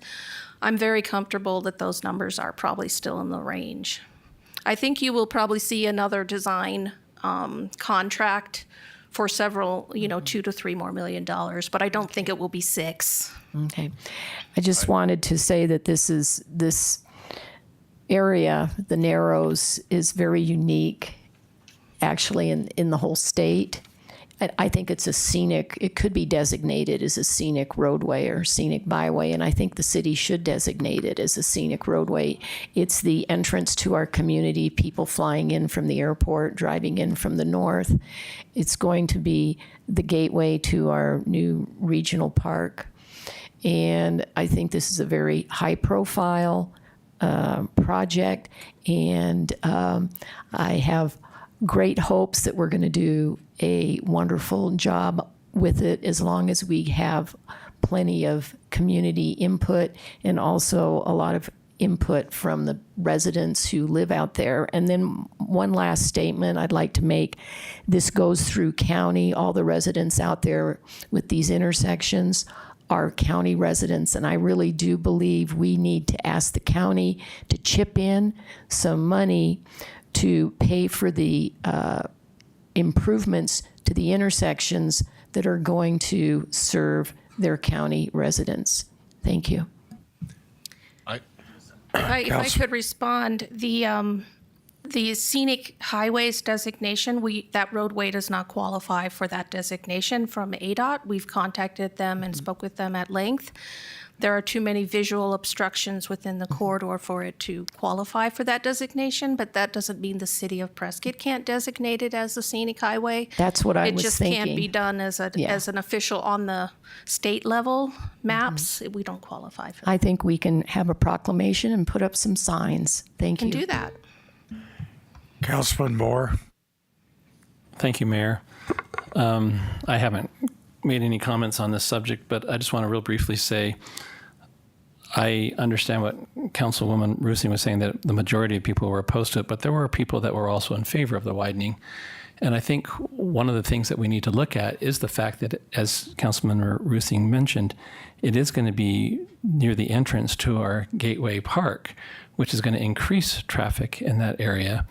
And we want it to be a safe area. And so I think it's really important that we're open-minded and that we look at the 15 options, that we go through this study. I think that's really, really important. I think anybody that knows me knows very well that I am a naturalist, and yet I'm going to be open-minded to the possibilities of what are going to come forward with this proposal, because I think we're going to do it right, we're going to do it once, and it's going to last a lifetime. This is an area that is going to be very important to our community for decades to come, with our Gateway Park to the Dells. And I think we need to be open-minded. If I could answer a couple of questions from Councilmember Rusing and then tag on to Councilmember Moore. Specific to widening, I was using that as a general term because in some cases when we look at spot improvements at intersections, right turn lanes, left turn lanes, acceleration lanes may be warranted in certain areas where we have more shoulder width to do that. So widening will certainly be on the table as we start to evaluate these options. It just depends on the scope of that widening as we start to Thank you for that clarification, Andrew. And then speaking to the 15% design, we front-loaded quite a bit of due diligence and field work that otherwise you would see in the final design stages. So a lot of the geotechnical evaluation, the potholing, that would typically be done at post 30%, but because of recognizing we need to understand truly everything through this corridor, we added those in the DCR phase. So you wouldn't see those costs at final design because we have already realized that with our evaluations that sometimes would be spread out through the final design stages. So we will nowhere close to approach $6 million. Thank you. Mayor Pro Tem can tell me. Just a quick question. I know that we have had it expressed by several citizens to do a bike path. Is there any way to do a bike path without widening that road? We're going to find out. Okay. That's part of the, we need to do the work, and we'll bring the alternatives back to you, full concept alternatives, the 3 that rise to the top through the ranking criteria process. We will bring those 3 back to you. And if bike lanes are possible, they'll be in that alternative. If they're not, they will not be. Thank you. Mm-hmm. Oh, no more questions? Okay, let me keep going then. Sorry. Yeah, she's surprised, is right. It's my slide. Pleasantly surprised. So just to recap deliverables, number 1 deliverable is the 15% design concept report with the alternative analysis. We will take, again, 3 alternatives that rise to the top and take those to concept level plans. So you will see plans for each one of those, and within the DCR we'll have a recommended alternative. But there will still be 3 specific alternatives that we take to a further step in design, 15%, or as Gwen stated, closer to 30 with the amount of field work and investigation that we're going to do as part of this project. And we listed utility alignment, roadway alignment, and ultimately geometry will be considered, and then cost estimates. That's the big one, is as we look at the 15 alternatives, some we will be able to order of magnitude put cost to, and either rule some out or actually have some make their way potentially to the final 3. But it's critical when we get to the 3 alternatives that we go through the 15% so we can really nail down a cost estimate as we present these options. And then constructability is going to be a big one.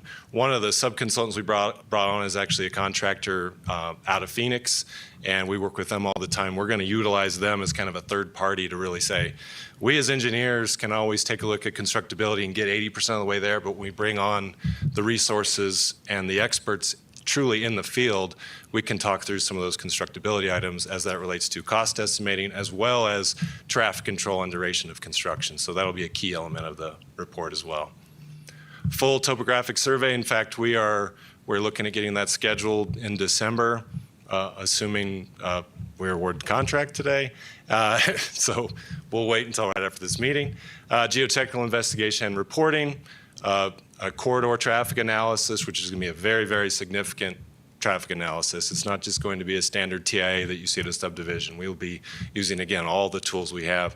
And then corridor visualization. So to support the concept plans, we, again, have the ability in-house to do visualization. So we'll model the potential 3 alternatives based on existing and proposed traffic, but also visualize it through renderings and videos so that the public can ultimately see it, you, mayor, and council can see it, because a lot of times we can describe things in plan, we can describe things in Excel, and it gets lost, as even I get lost as I start speaking to it.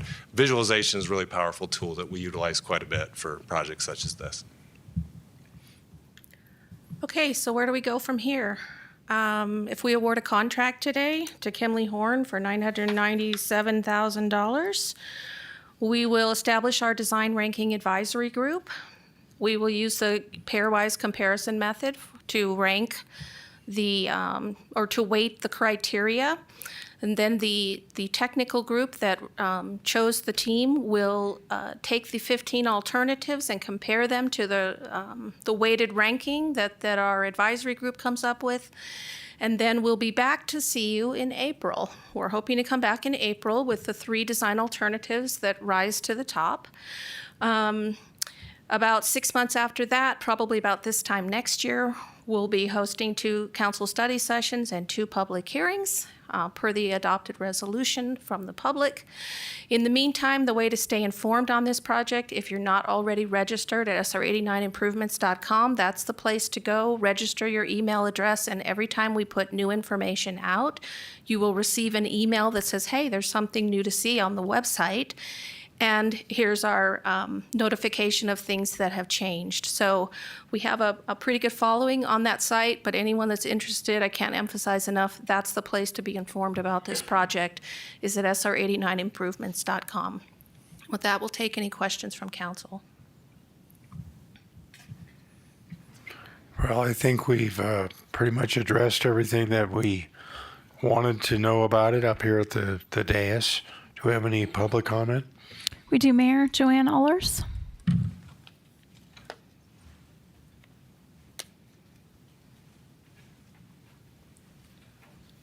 Hello, Mayor and Council.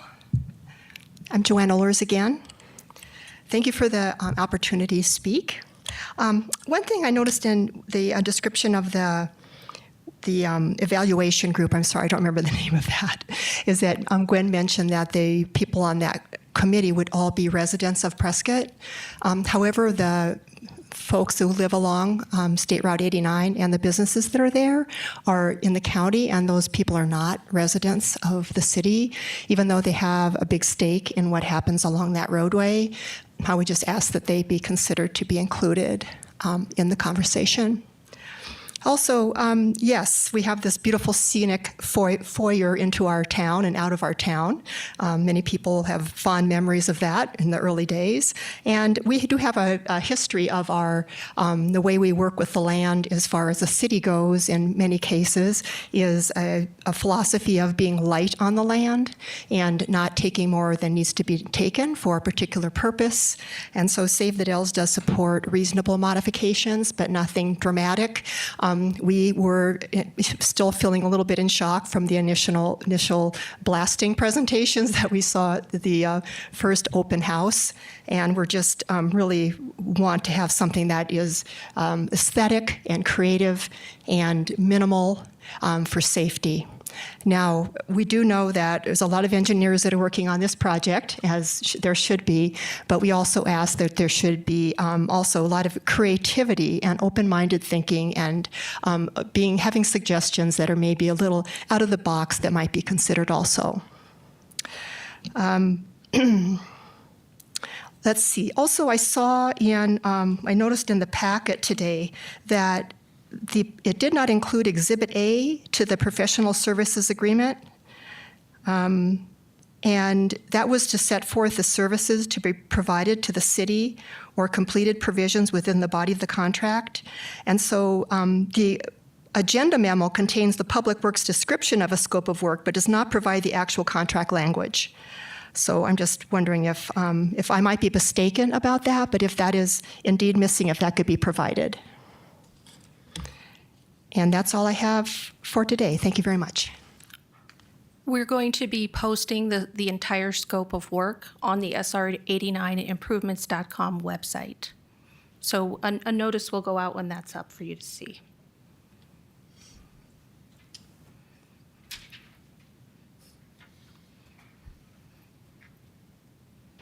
Ralph Hess.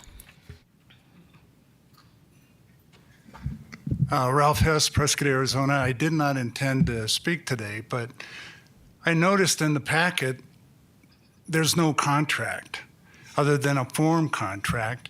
It doesn't have this particular candidate listed in the contract. There's a bunch of spaces in the contract. As Joanne just stated, Exhibit A, which is supposedly to set forth the services, is blank. So the question I have is, absent the actual contract, in the agenda for the public to see or for you to see unless you were provided the actual proposed contract. How do you know what you're voting on? Thank you.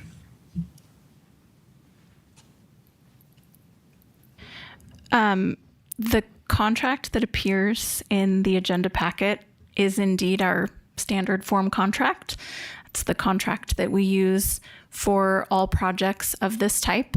The blanks within the contract are what gets filled in for each different contract. So for example, the contract number, that's not filled in because the contract hasn't been adopted yet. The contact information for the consultant, same thing. If you go back and look through all of the contracts that have been included in the packet, since we had a couple of members request that all be included in the packet, this is how they all appear. Our purchasing and finance department goes in after adoption of contracts and fills in all of the pertinent information. And then, as Gwen mentioned, given the high level of interest in this project and all of the additional work that our staff and the consultants have been doing related to this, the full contract and all supplemental documents will be included on the website, which is, I can't remember it off the top of my head. If you want to say it again, Gwen? SR89improvements.com.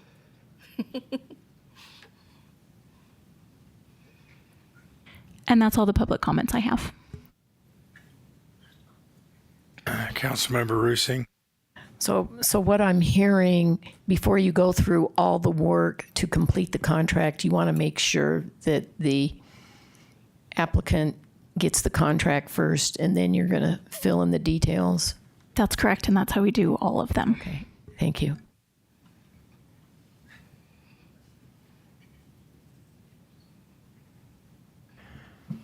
Well, I think we're at the point where I can entertain a motion on this item. Mayor, I move to approve city contract number 2025-066. Second. If you have a motion and a second, please vote.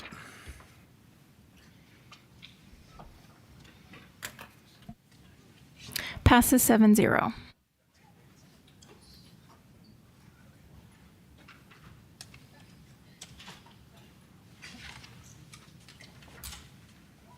So, City Clerk, you have a report on BCC and liaison reports? I do. Thank you, Mayor. I will keep this brief. I just have two updates regarding our boards and commissions.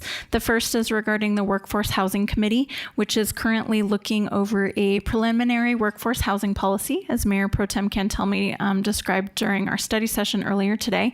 They'll likely have some more information on that to be presented to the council, I believe, after the first of the year. Also, our Tourism Advisory Committee has made a recommendation for the council regarding additional funding for the fiscal year 25 Pure Imagination Festival. And you all will see that item on the agenda at the December 10th council meeting. And they are also working on planning their annual event for January 17th, 2025. And that will include participation from the Arizona Office of Tourism, Smith Travel Research, and the Experience Prescott social media team. In the next month, I do have a list of all of our upcoming meetings. These are, of course, subject to change depending on necessity and schedules. The first is the CDBG Citizens Advisory Committee will be meeting tomorrow, November 20th. Our Board of Adjustment will be meeting November 21st. The Veterans Commission will have a meeting on November 4th, as will the Workforce Housing Committee.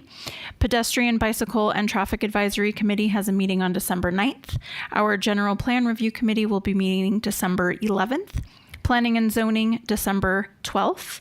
And the Airport Advisory Committee has a scheduled meeting for December 17th, but has not confirmed if that meeting will take place or not. And that's all I have. Sarah, I think you meant on the workforce housing, December 4th. I did. I'm sorry. Did Okay. I not say December 1? Sarah, is there a civic enhancement meeting on the 19th of December? There is, yes. I'm sorry I missed that one. December 19th, Civic Enhancement Committee, yes. Okay, thank you. Well, very good. That concludes our business today. Rather than give you a quote, I'll just say May God bless you all on this upcoming day of Thanksgiving. We Prescottonians are so abundantly blessed in this most wonderful of cities. May you celebrate those blessings with your family and friends, with love in your heart, a prosperous vision in your mind, and gratitude in your heart as well. Happy Thanksgiving, everyone.